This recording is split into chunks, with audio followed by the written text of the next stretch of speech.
Ok, nos conectamos hoy, sábado.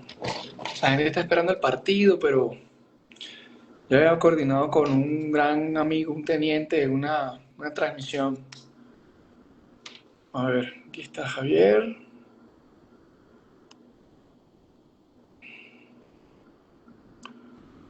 Debería conectarse. Ahí está, hermano, ¿cómo estás? Hola, ¿qué tal? Saludos. Todo bien, saludos, hermano, ¿me escuchas bien? Sí, perfecto. Excelente, hermano. Buenas tardes, ¿cómo andas? Bueno, aquí es buenas noches. Son las 16 de la ¿Verdad? noche. Para allá ya es de noche. Sí.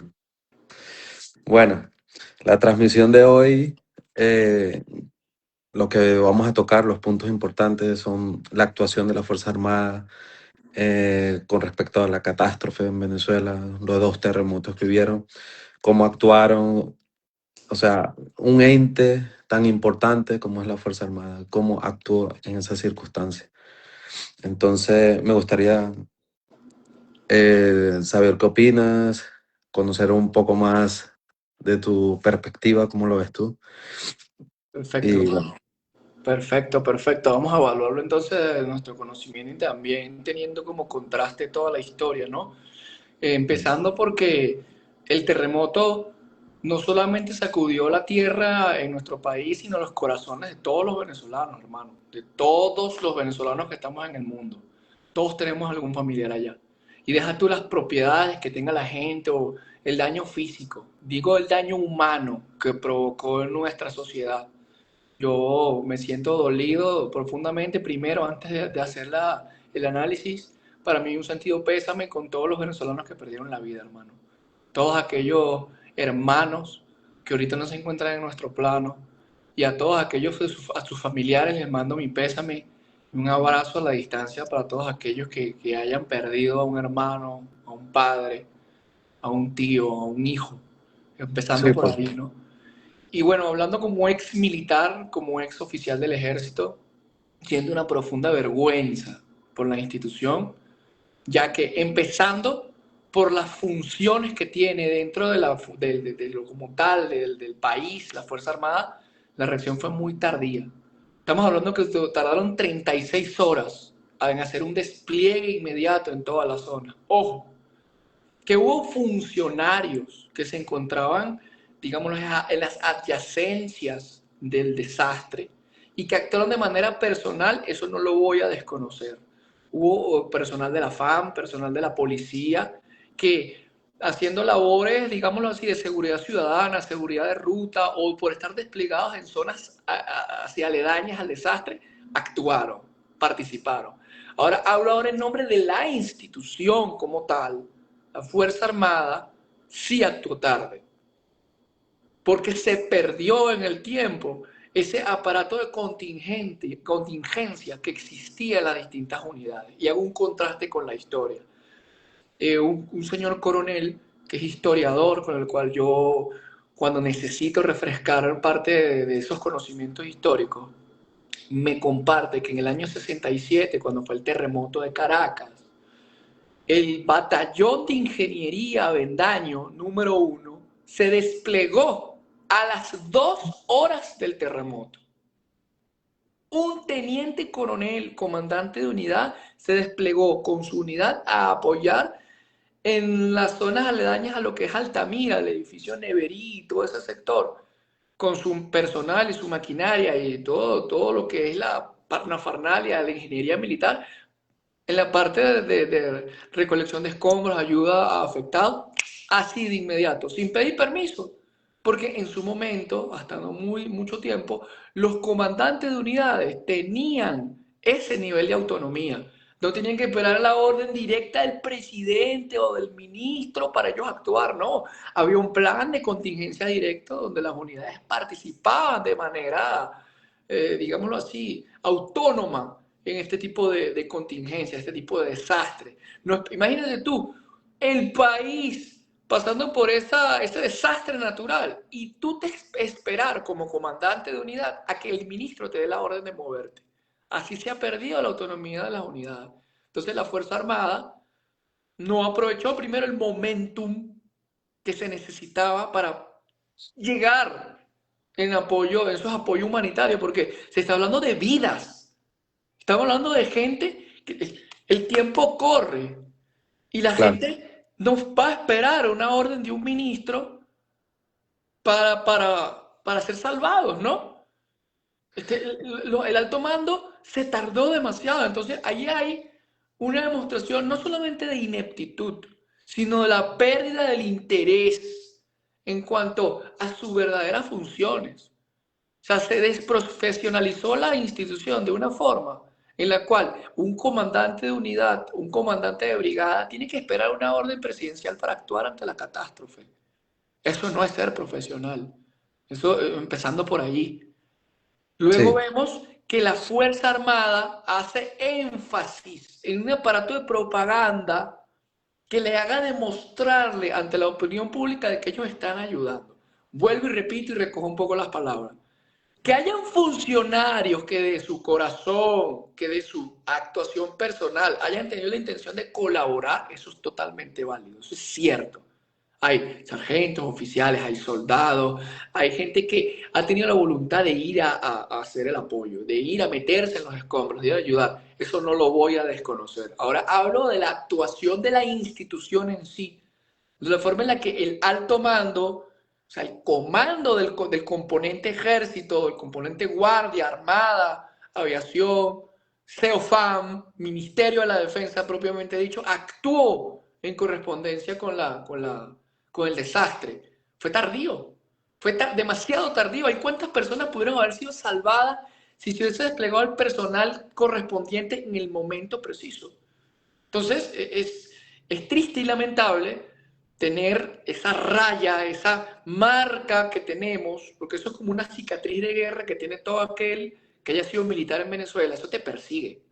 Eso, ante la opinión pública del ciudadano venezolano, hay una raya.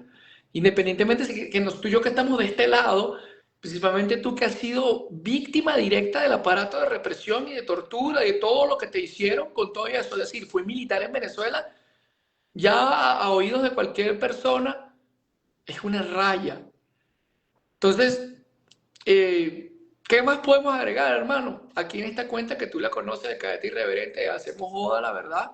Mi principal lema es que la cuenta no es crítica, es una reseña de la realidad. Y a ellos les duele, a la Fuerza Armada. Ahorita, no te imaginas la cantidad de insultos que yo recibo diariamente en cualquiera de las redes sociales que yo tengo. Me han amenazado de muerte. Me han dicho que, ¿por qué no estás acá? ¿Por qué no estás acá ayudando? ¿Qué tal?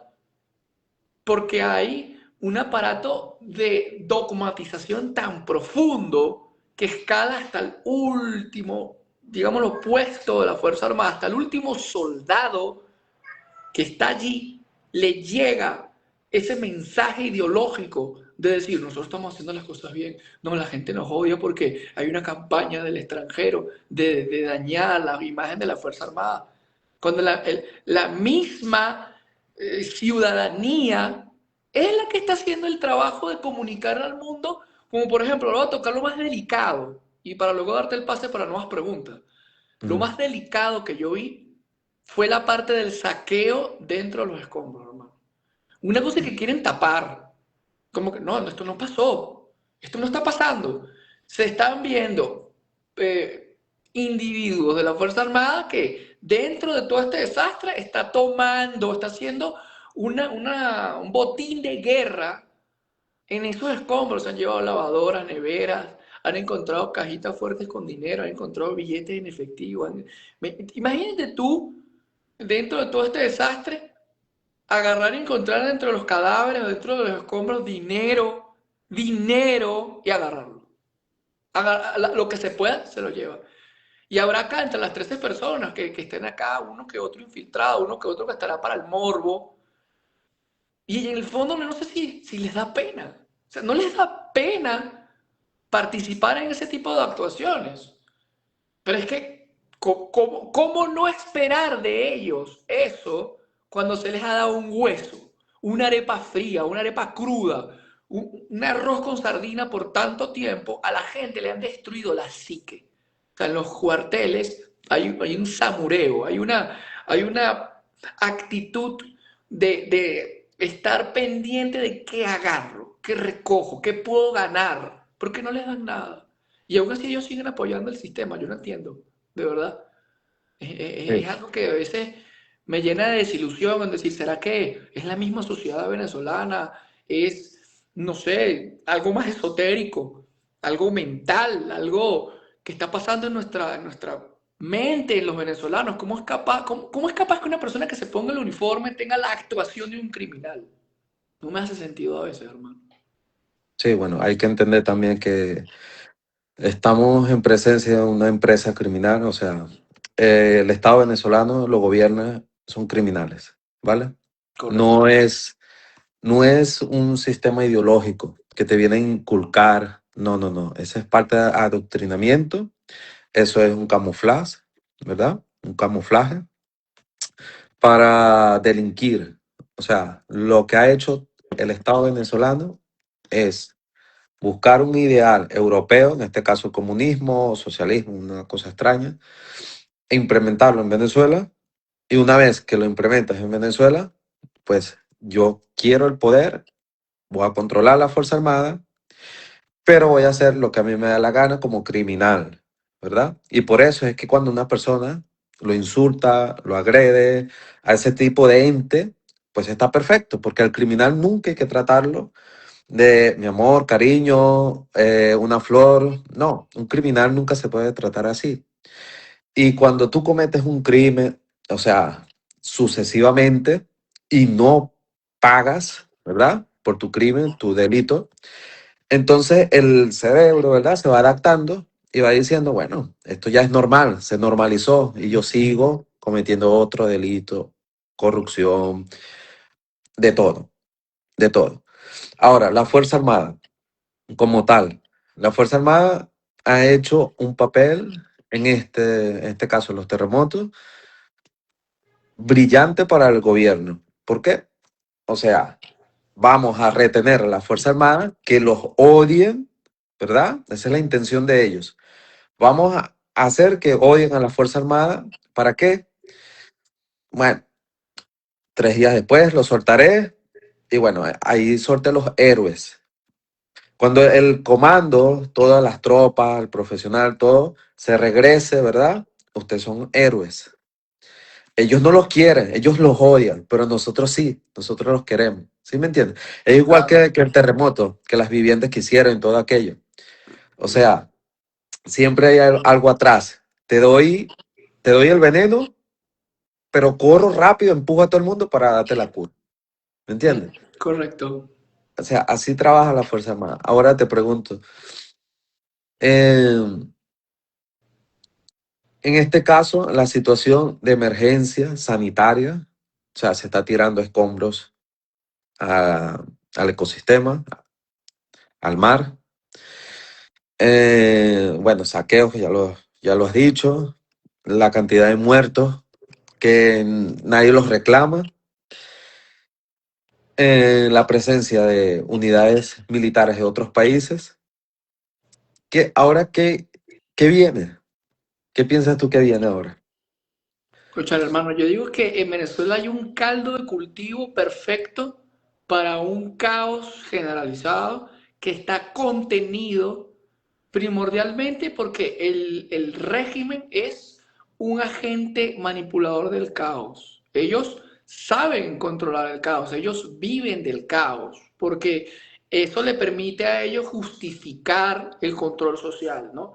Y también ese maniqueísmo político y social de que en Venezuela hay una derecha o un, no sé, un enemigo invisible que quiere desestabilizar el país. Por cada situación de caos que hay en el país, para ellos es una bocanada de oxígeno que les puede permitir utilizar a la Fuerza Armada o el estamento público para seguir controlando el status quo, ¿no? Y justificar esas acciones que ellos dicen que vienen del extranjero. Sin embargo, el país está viviendo una nueva realidad después del 3 de enero. Algo ambigua para mí. Nosotros como ciudadanos, tú y yo somos ciudadanos venezolanos viviendo en el extranjero y podemos ver la punta del iceberg y analizar ciertas aristas si empiezas a jalar la cuerda y ver ciertos detalles que dices, mira, algo no me cuadra, ¿no? Pero principalmente yo pensé que el 3 de enero había una intervención a full escala, o sea, una operación causa justa a la venezolana, todos lo pensamos, pero quedaron unos agujeros de guión. Y yo digo, ya va, aquí está el Estado todavía controlado por el chavismo, las mismas actuaciones. Las Fuerzas Armadas siguen con el mismo discurso ideológico. Entonces, no veo un cambio rotundo de la realidad del venezolano porque sigue la misma gente en el poder. Sin embargo, como tú dijiste, en el desastre del terremoto, hay naciones ideológicamente enemigas del chavismo que están en Venezuela. El mismo Salvador, que es enemigo jurado del régimen, unidades, el mismo Nayib Bukele envió recursos, envió recursos humanos, apoyo humanitario. Estados Unidos tiene personal allí. Creo que vi una foto de unas fuerzas especiales que se llaman los Pararescue Jumpers, que son unos paracaidistas. No sé si aquí dice que se escucha abajo, no sé si se escucha aquí mejor. Unos paracaidistas estadounidenses que son unos comandos de operaciones especiales expertos en rescatismo que están en Venezuela. La base, digámoslo de una forma, el aeropuerto de Maiquetía ahora es una base aérea de los Estados Unidos. Ahí hay personal, ahí hay aviones, helicópteros. Hay algo raro, ¿no? Me puedo permitir pensar de que hay una transición pacífica auspiciada por los Estados Unidos y está utilizando el chavismo para destruirse a sí mismo. Tal vez. Pero hay cosas que no me dejan claro si esto es una realidad. Porque hay un discurso ideológico aún. La Fuerza Armada aún continúa con esa dogmatización constante en las academias militares. No sé si conociste ahorita el caso de la promoción que se acaba de graduar. Utilizaron hasta esa promoción como campaña política, porque mira, le cambiaron el nombre, le pusieron Venezuela Renace. O sea, están recogiendo lo poco que se puede utilizar el desastre del terremoto para convertirlo en campaña política. Para hacer populismo. Por el elitismo político puro. Luego crean una barra de honor al mérito, nueva rara, que se llama la Orden Venezuela Renace. Tal vez la hayas visto, que es como una barrita aquí que tiene la mapita de Venezuela. Bueno, eso no es solo una barra, ahora es una orden. Y el personal la tiene que usar en el uniforme. Sin embargo, no la están dotando. Hay gente que se la dotaron. Creo que los tenientes recién graduados se lo dotaron. Pero al resto del personal de la Fuerza Armada no. Y lo tienen que pagar de su bolsillo. Y yo pregunto, ¿quién se está ganando ese dinero? ¿A dónde va el dinero de la recolección de esas barras, de la venta de esas barras? Sigue un mismo negocio FAM, como yo hablo en mi cuenta, esos negocios FAM, es como un impuesto que se le da a la Fuerza Armada, un impuesto escondido en una orden de que, mira, hay que adquirir tal barra. No, todo el mundo tiene que usar tal bufanda. No, miren, no sé si cuando tuviéramos cadete, el parche FAM cosido, ¿te acuerdas con Rodríguez Cabello? Y casualmente el parche era de un color específico y que lo vendían solamente en un lugar. Qué casualidad, ¿no? Si tú jalas la cuerda, te das cuenta que hay oficiales generales, los mismos nombres de siempre, que poseen estas empresas, estos consorcios de ventas de indumentaria militar. Y ahí hay un negocio. La Fuerza Armada es una lavadora gigante. Imagínate, no sé cuántos funcionarios hay en la Fuerza Armada. Sacándole por la pequeña en el ejército hay como 34.000 individuos, 34.000 más o menos. Imagínense que a cada uno tú le vendes un parche a $4, $2. Ahí hay un rialero, ahí hay un dineral. ¿A dónde va ese dinero? No va a las pinturas de las unidades, no va a arreglar los vehículos. Entonces, me preguntas, ¿qué va a pasar con Venezuela? Mi pregunta es, todo es muy ambiguo aún.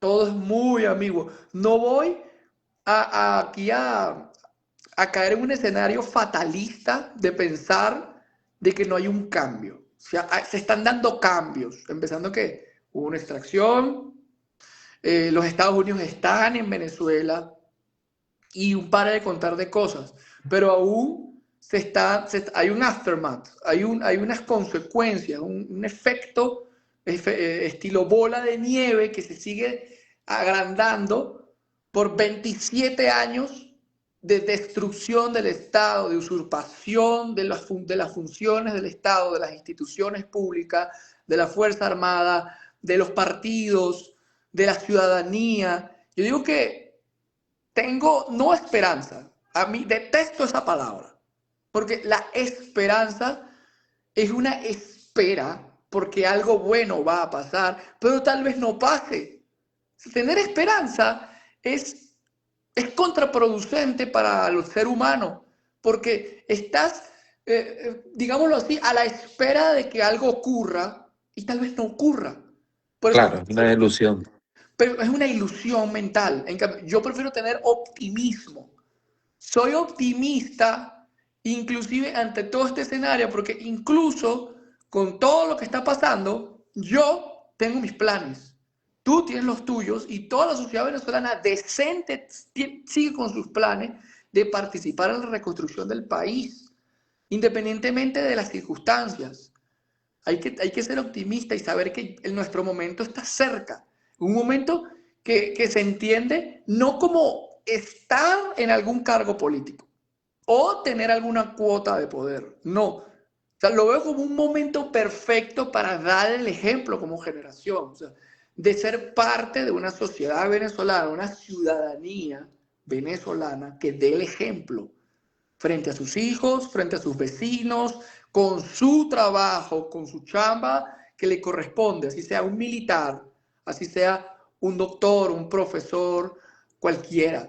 Porque esta chamba no es solamente de los militares, es de toda la ciudadanía venezolana. O sea, si el ciudadano venezolano no se compra la tarea de ser mejor, no importa quién esté en el gobierno, no importa quién esté llevando a cabo esas funciones administrativas del gobierno, del Estado.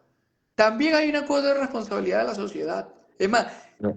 y con esto cierro, si Chávez llegó al poder, fue producto no de los militares, porque la gente hoy en día, y no le voy a lavar la cara a la FAM, pero quiero dar un facto. Si Chávez llegó al poder en el 98 y luego llevó a un proceso constituyente, es porque había una ciudadanía, había una sociedad venezolana que le valía madres su país, porque estaban acostumbrados a un estilo de vida donde era más importante saber quién ganaba un Caracas Magallanes, era más importante saber dónde se va a echarse dónde me voy a comprar la cervecita y hacemos la parrilla, que quién va a gobernar, de quién va a administrar el Estado. Por eso tú, otra vez, jalas la cuerda y ves que en las elecciones del 98 hay más votos nulos que votos por o Chávez o el otro Salas Rommel.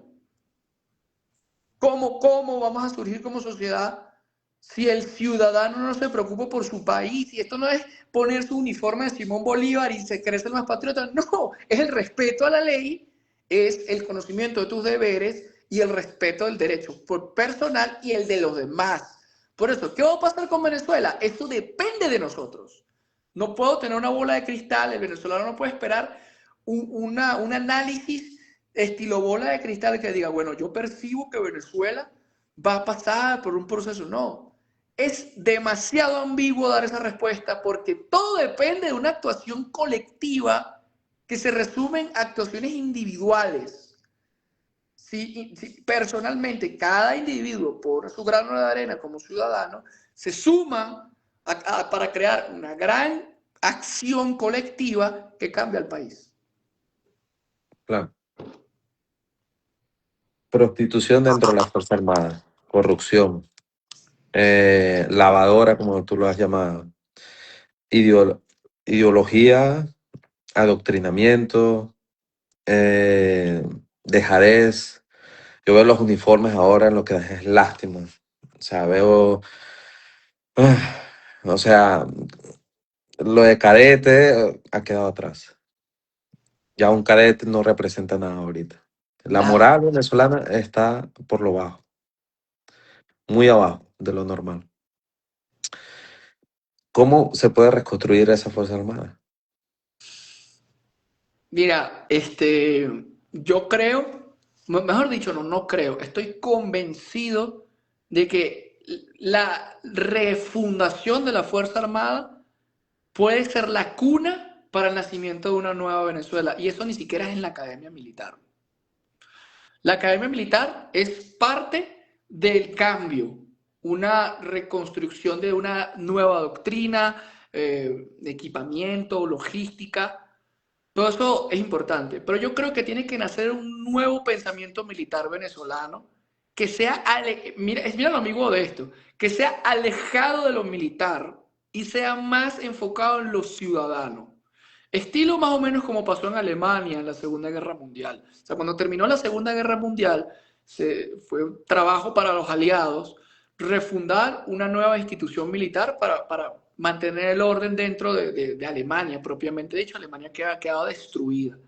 Lo que fueron las Wehrmacht, que era una fuerza militar altamente ideologizada, o sea, por el pintor austriaco y todo el dogma nacionalsocialista, se llevó a una nueva doctrina, un nuevo término con un enfoque de que primero se es ciudadano y luego se es militar. O sea, el entrenamiento del soldado va enfocado a ser un ciudadano uniformado. O sea, el soldado venezolano debe pasar por ese mismo proceso.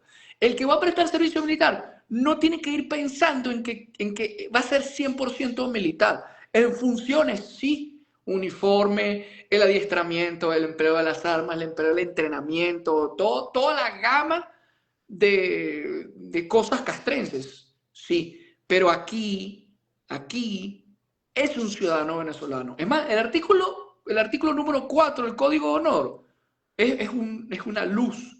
Dice, soy un ciudadano venezolano, escucha, soy un ciudadano venezolano y por lo tanto miembro activo de una comunidad en la cual seré baluarte de las instituciones republicanas, factor de armonía y progreso. O sea, el militar no es un militar, es un ciudadano uniformado. Entonces, primero hay que destruir el aparato doctrinario que hace ver al militar venezolano, o sea, el uniforme, como identidad.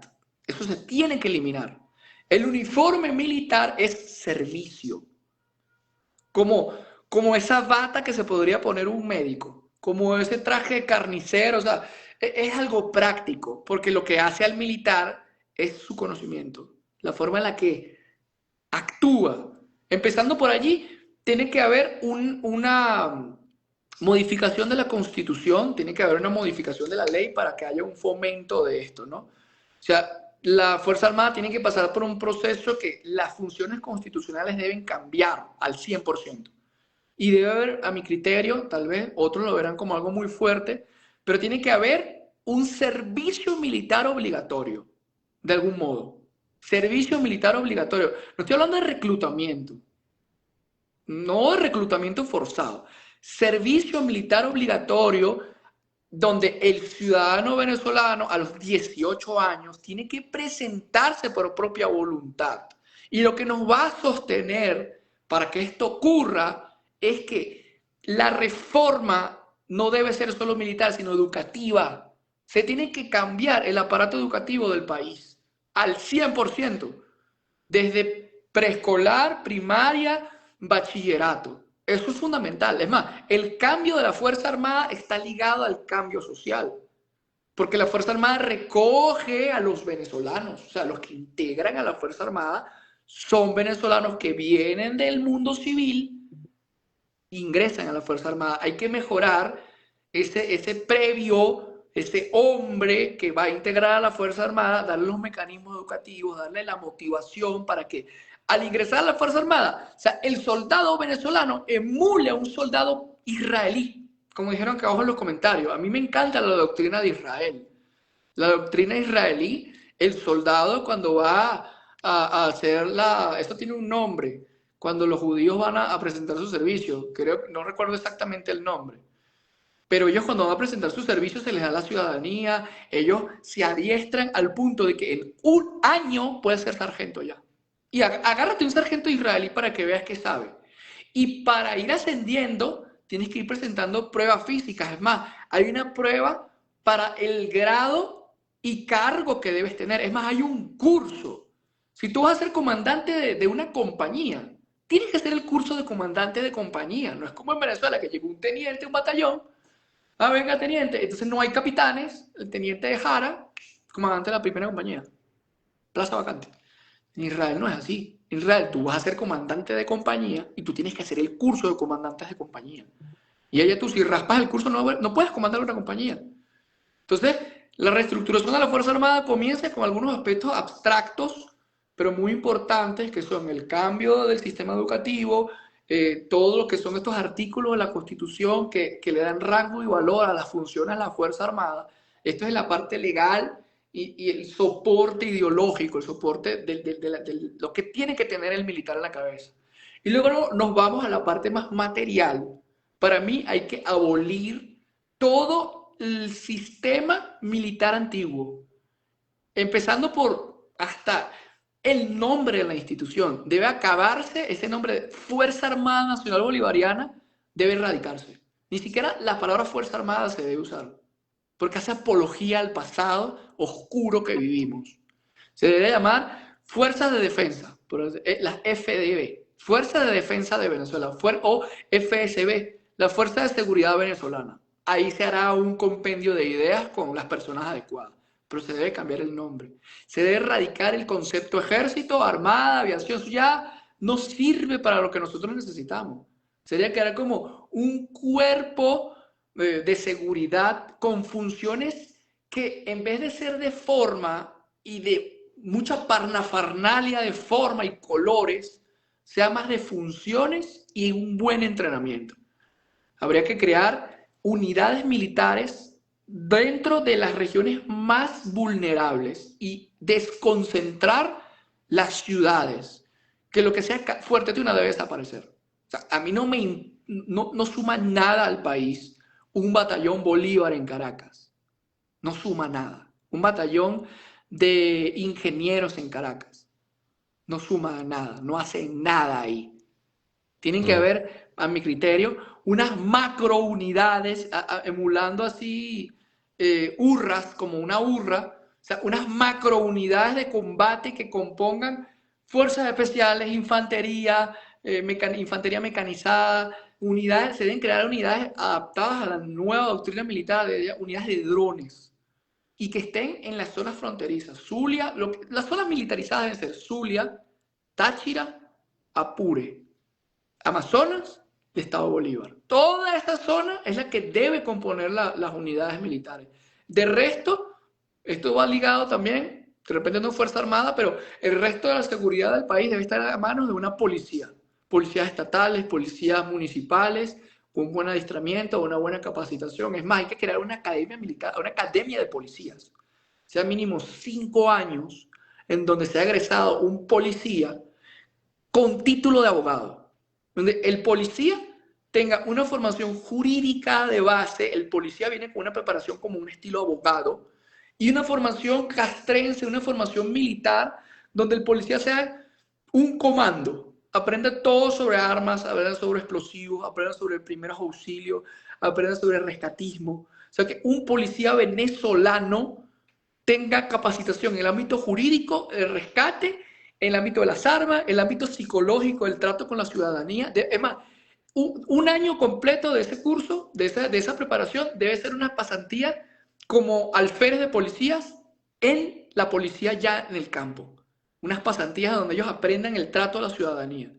Que tengan drones, que tengan vehículos. Se debería mejorar el sistema de cámaras de las ciudades y que hayan policías expertos en monitoreo de la ciudad. Eso es lo que yo aspiro. Sin un aparato de seguridad, el venezolano jamás va a experimentar cambios profundos, porque nuestro país está habitado por piratas modernos.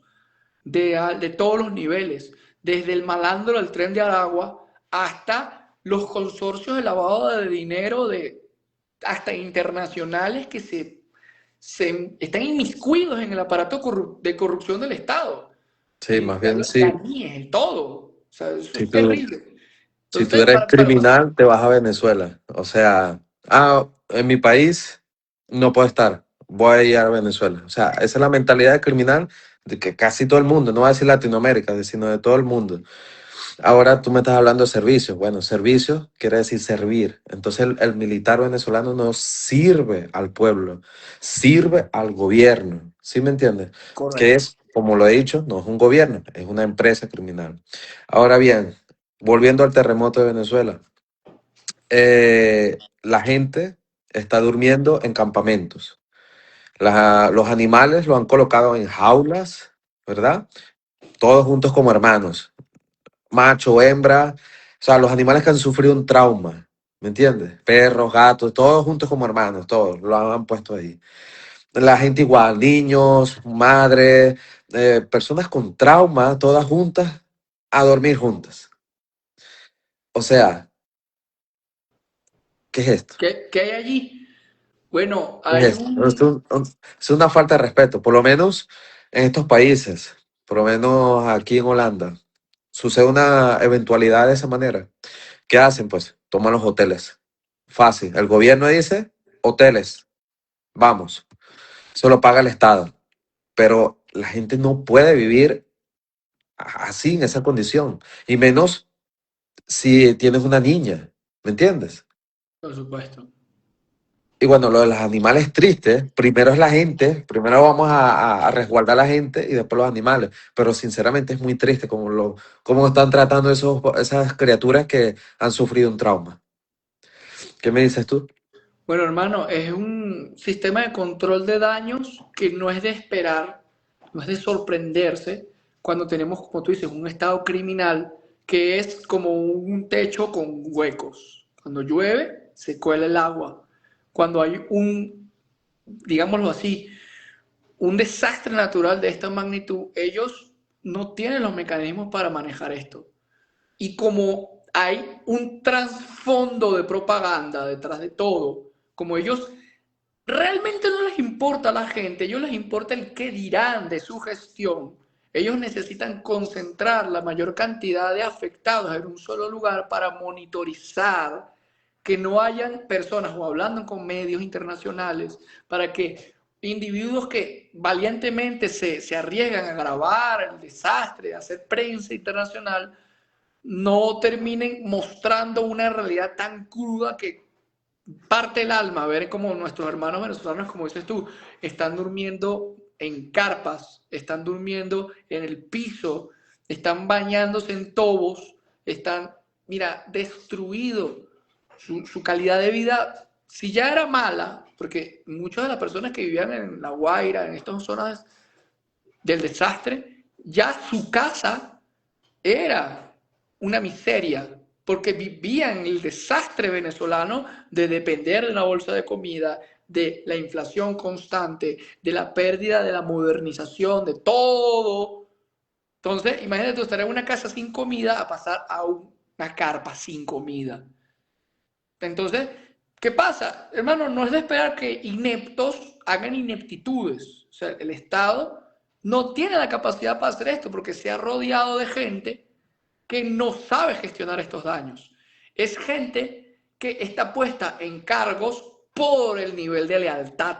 No hay meritocracia en la institución. Entonces, si tú vas a hacer una operación de corazón abierto y el doctor de turno se graduó en misión Sucre, es muy probable que ese paciente fallezca. Entonces, llevándolo al plano de correspondencia del desastre, cuando tienes a ministros que lo que saben es robar, que lo que saben es decir sí, sí, presidenta, o sí, señor presidente, para aparentar cualquier tipo de esquema político, cuando pasa esto, ellos no saben qué hacer, el Estado no sabe qué hacer, y no utilizan, como tú dices, los hoteles, no utilizan todas estas cosas, tal, porque ellos son unos miserables, hermano, que no dan su brazo al torcer, prefieren controlarlo de la forma más paupérrima, ¿eh?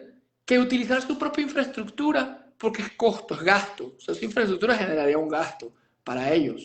Y ellos no están dispuestos a torcer su brazo en la parte del gasto del Estado. Entonces, hermano, la única forma que todo este debacle vaya a mejor término es que haya un cambio en la administración del Estado, empezando por el Poder Ejecutivo. O sea, el poder Ejecutivo no puede seguir en manos de ellos. Las reglas del juego en Venezuela le dan muchísimo poder al presidente. Nuestro país es un país presidencialista, valga la redundancia. Tiene, mira, poderes supraconstitucionales. Entonces, la Asamblea Nacional, Tribunal Supremo de Justicia, Poder Electoral, el Poder Ciudadano, todos esos poderes públicos que deberían estar desconcentrados, no hacen presencia, no sirven, y cada quien tiene un rol. O sea, dentro de todo esto, cada uno tiene un rol, pero no vemos un cambio porque todo depende de lo que diga la señora del ente. Para no decir su nombre, porque me genera animadversión solamente en pensar de esa mujer. Bueno, yo la veo, o sea, no le digo por su nombre, pero sí la muñeca haitiana, así, la muñeca vudú haitiana, así es como yo la Buen identifico. término, una muñeca vudú prácticamente. Una muñeca vudú haitiana, o sea, y más bien desde que ella está ahí han pasado cosas, desde que está de vicepresidenta hasta los momentos han pasado cosas increíbles. Bueno, y Padrino López no lo vimos por ningún lado. Por ahí que está, yo lo vi que en un El video hombre entregando comida de 100 medallas, o sea, a tener barba. Barbie, la gorra y la van, el tipo con un liderazgo ahí en el Ministerio de Agricultura. Ahí está el maniqueísmo que te digo. ¿Qué hace un general en jefe del ejército que se especializó en infantería en el Ministerio de Agricultura? No tiene sentido, hermano. No tiene ¿no? sentido. No hay ningún ingeniero agrónomo que tenga la capacidad de ejercer el cargo. Es que la pregunta es estúpida. Me siento así como decían en la calle, me meto todo en la boca, tonto, boba. ¿Qué haces haciendo esas preguntas? Me las digo a mí mismo a veces. ¿Qué hago haciendo esas preguntas? Porque no hay, ya a estas alturas, no ha de sorprendernos esto que ya dije. El aparato del Estado está manejado por gente incapaz, inepta, corrupta y criminal que lo único que hace es dar cuotas de poder por lealtad, no por meritocracia. Ya. Y ahí lo vemos, se luce con las medallas, 500 medallas, pero en el momento del terremoto nunca lo vimos a Padrino López, en ningún lado. Ahora bien, La Guaira era una zona para no construir. O sea, el que haya estudiado, haya pasado por un liceo o secundaria, o como lo quieran llamar, sabe que hay placas que chocan en Venezuela. Esto no es nada nuevo, ya hubo un terremoto en 12, 1812. 1812, sí. Sí, estaba el doctor José María Vargas en ese momento, que fue posteriormente rector de la universidad y fue presidente de Venezuela, pero en el terremoto en 1812 se propuso ayudar a la gente. Sí. Ayudó incluso a buscar a su propia familia dentro de la catástrofe. Y bueno, el Estado le han colocado Vargas por él. Y pasamos de estar con un presidente de esa calidad, como José María Vargas, a estar con, bueno, ¿para qué te digo? Y Chávez fue el mayor de los mentirosos. O sea, porque tú buscas los videos anteriores de Chávez en 1998 y lo que vas a encontrar era mentiras, Total. diciendo, yo no voy a hacer un socialismo, yo no voy a hacer un comunismo. Fidel Castro es un dictador. O sea, diciendo cosas contradictorias, volvemos otra vez a la contradicción. O sea, desde, no sé si te recuerdas de alguno de esos cánticos que hacíamos los próceres. Ven, gringuito, aquí te estamos esperando, con Ven tu armamento Vietnam ruso, te estamos latinoamericano. esperando. ¿Y ahora? ¿Dónde están esos cánticos?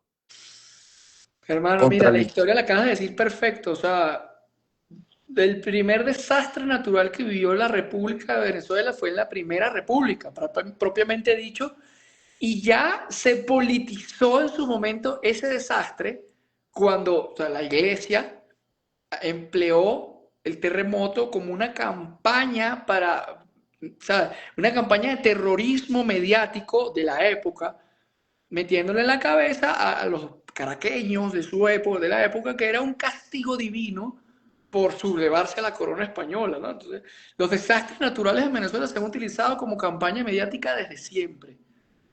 Y vemos gente que participa de manera activa hasta el mismo, creo que el Libertador era, en ese momento era teniente. En ese momento, está su célebre frase, que para mí es una de las frases que menos me gustan del Libertador, de esa de que si la naturaleza se opone, lucharemos contra ella.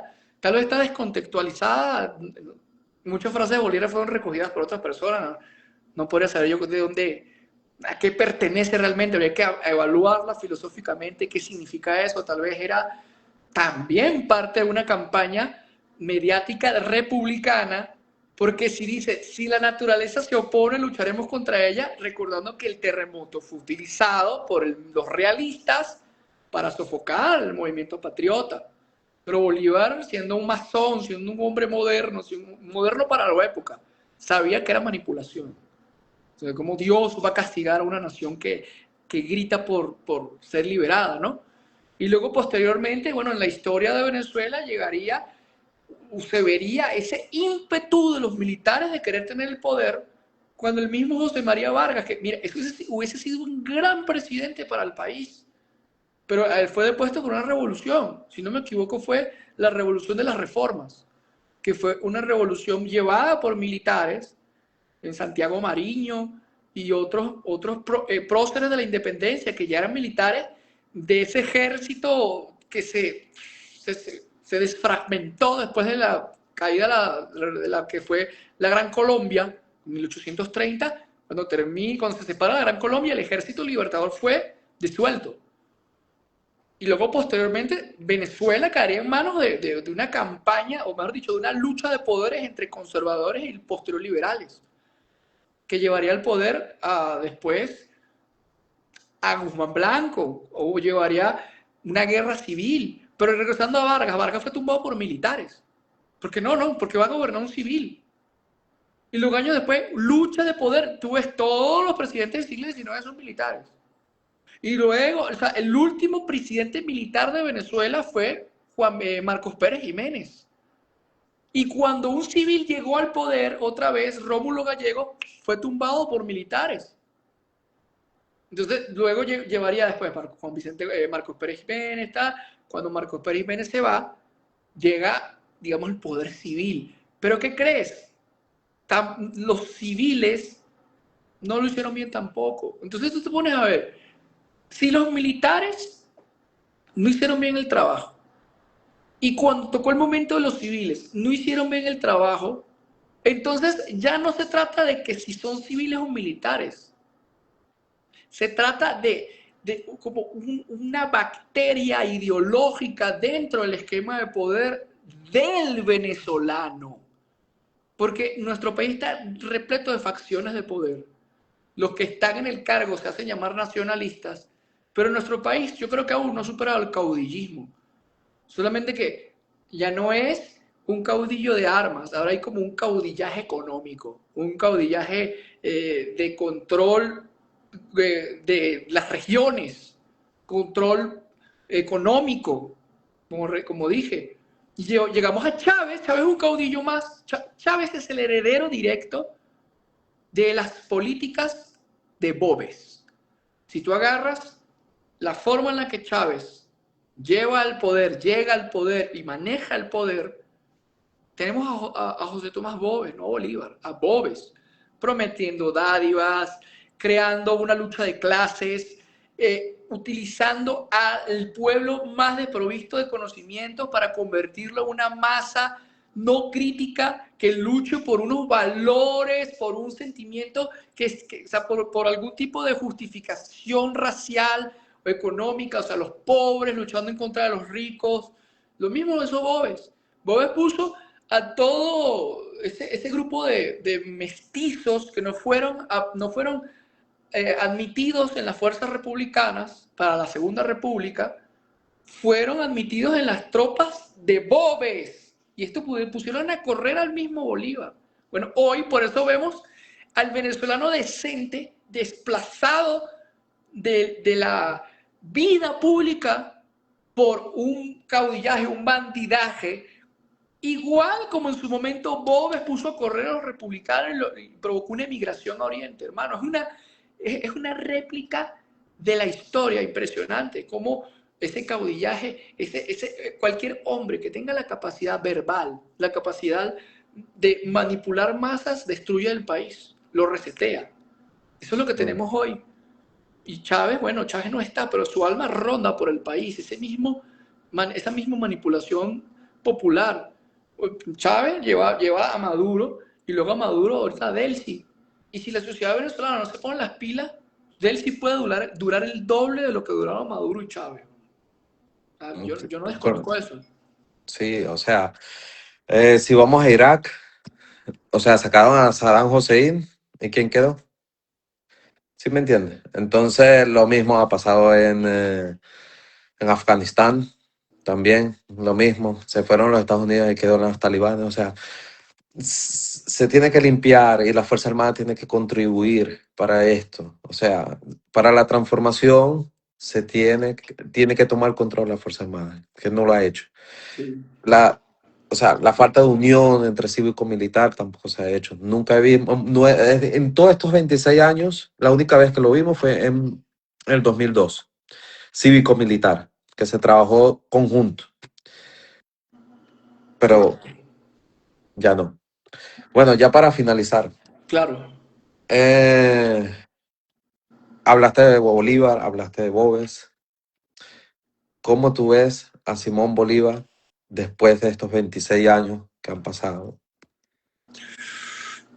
Bolívar, El nombre Bolívar. el nombre Bolívar, tristemente, ahorita está, digámoslo así, prostituido.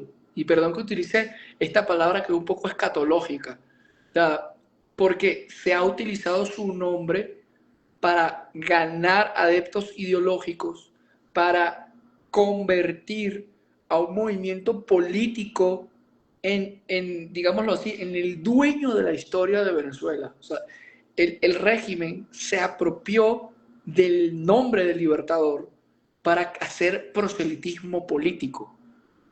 Ellos no solamente abrieron en la tumba del Libertador para hacer un análisis de ADN, ellos filosóficamente abrieron lo que yo llamo en algunos lives de TikTok abrir la cablera. Si tú revisas lo más profundo del sentimiento cultural de las naciones, siempre hay como una batalla, una etnia, un personaje, una causa con la cual se hace una identidad. Estados Unidos está ligado a lo que llaman ellos los padres fundadores, Washington, Jefferson, Estados Unidos continental, esa es la cablera principal de los americanos. Habrá otros países europeos que tienen esa misma cualidad. Por ejemplo, tú estás en Holanda, tal vez los holandeses no se sienten identificados con el Flandes español, te aseguro que no. Ellos se sienten identificados con otros valores culturales que hacen o que crean la nación neerlandesa, o sea, lo que ellos llaman los Países Bajos, ¿no? Igual Japón, Rusia, cada uno tiene su prócer principal. Bueno, el de Venezuela es Bolívar. Y no porque sea Bolívar, no, es porque fue así, fue creado por hombres que estuvieron muy próximos a la época. Hablamos de que el que creó esa, ese motorcito ideológico que le da sentido a la cultura venezolana fue Guzmán Blanco. Porque Bolívar, cuando muere, en Venezuela, admirar a Bolívar estaba mal visto, porque el poder fue tomado por Páez. Y los venezolanos al momento apoyaban a Páez porque Páez era el nacionalista más importante que buscaba separar a Venezuela de la Gran Colombia y que fuésemos una nación. Entonces el pensamiento era más paecista. Pasaron unos años, hubo una guerra civil, el país está desfragmentado, hay que crear identidad nacional y llega este hombre, Guzmán Blanco, y dice, mira, hay que crear identidad nacional. Y empieza a rescatar el nombre de Bolívar. Se crea el Bolívar como moneda. Se hacen obras, las plazas Bolívares, una cantidad de obras, infraestructura e educativas que llevan a Bolívar a lo que hoy tú y yo conocemos. El mismo Juan Vicente Gómez era admirador del Libertador de una forma en la que cuando él murió, él quiso como una última palabra, quería que su fecha de muerte fuese el 17 de diciembre. Él no murió el 17 de diciembre, pero si tú buscas ahorita en Wikipedia, lo que sea, muerte de Juan Vicente Gómez, y dice 17 de diciembre de 1935, creo que, o el 36. Pero él no murió ese día. Es sencillamente para que coincidiera con la fecha de muerte de Bolívar, porque él era muy amante del Libertador. Él nació el 24 de julio, Juan Y Vicente Gómez. Y loquísimo, ¿no? Mira, o sea, pero no nació el 24 de julio tampoco. Todo eso fue manejado por la historia de Venezuela para que fuese así. Para que, mira, este tipo es heredero del Libertador. Llegamos hoy al chavismo. El chavismo sabe la imagen tan grande que es para el venezolano, el Libertador. Y prostituyó la imagen, hermano. Abrieron la cablera, desconectaron todos los cables, los conectaron como les dio la gana, resetear a Venezuela. Conectas directamente, ellos conectaron directamente la gesta de la guerra a la independencia, la visión de Bolívar, la conectaron directamente con su causa. Entonces, para el régimen, hablar de Bolívar es hablar de Chávez, es hablar de la revolución, es hablar de toda su lucha. Además, le cambiaron el nombre, empezaron con el cambio del nombre de Venezuela. ¿Cómo se llama? Nuestro país hace oda a Bolívar, República Bolivariana de Venezuela, es el nombre oficial del país.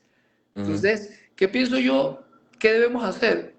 Esto le va a doler a algunos, para terminar. Hay que soltarle la mano a Bolívar. Hay que soltarle la mano a Bolívar. Tenemos que seguir estudiándolo, teniéndolo como una figura importante de su momento, como un padre fundador, un padre de la patria, un gran general, un gran estadista, pero no puede ligarse o no puede entenderse de que Bolívar es Venezuela. No, Venezuela tiene hombres y ha tenido y tendrá hombres y mujeres muy grandes como para solamente hacerle oda a Bolívar. Y para ello, habrá que enterrar el nombre de Bolívar, primero cambiándole el nombre al país, ya volviendo a ser República de Venezuela, así se entierra definitivamente la causa bolivariana de una vez por todas, y convertir en algún proyecto de ley, crear una sanción a todo aquel que utilice a próceres de la independencia, a Bolívar, en algún tipo de proselitismo político. Si usted utiliza a Bolívar como proselitismo político fuera de cualquier esquema educativo, usted puede ir preso. Porque si no, la gente no va a aprender de otra forma. Brillante. No, no lo había pensado. Eso está muy bueno. Bueno, muchísimas gracias. Nos veremos prontamente. Hacer esto de nuevo, hermano. Claro que sí. Gracias a los Seguro. que se conectaron también. También. Bueno, Dale, gracias. hermano. Dios te bendiga. Hasta luego, hermano.